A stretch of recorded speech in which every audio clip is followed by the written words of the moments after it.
Avui era un dia important per a les bitlles catalanes de Viladecans. L'enfrontament directe de dos equips viladecanencs havia de decidir el primer classificat de la competició. Finalment, el Viladecans C s'ha endut el gat a l'aigua per 350 a 320 punts.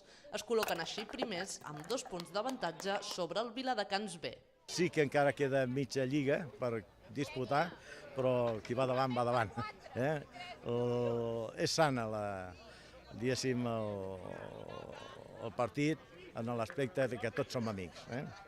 A l'any 1997 naixien les bitlles catalanes a Viladecans. Aleshores el club de la ciutat comptava amb només 8 jugadors. Ara ha crescut una mica, ja són 24 repartits en 3 equips.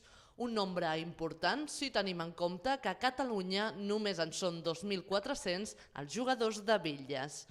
Durant 4 anys el primer equip del Club Bitlles Viladecans ha jugat a la divisió d'honor. Sovint la imatge que es té d'aquest esport és el d'una afició per a jugadors d'edats avançades. El cert és que a Catalunya juguen bitlles persones de totes les edats. Poden jugar avis, matrimonis, és a dir, dones i nois petits. El que passa és que les distàncies de tiro són diferents per cada un d'ells. És a dir, els homes tiren a 11 metres i mig, les dones a 9 metres i mig i els crios tiren, segons l'edat, a 8 metres o 9 i mig.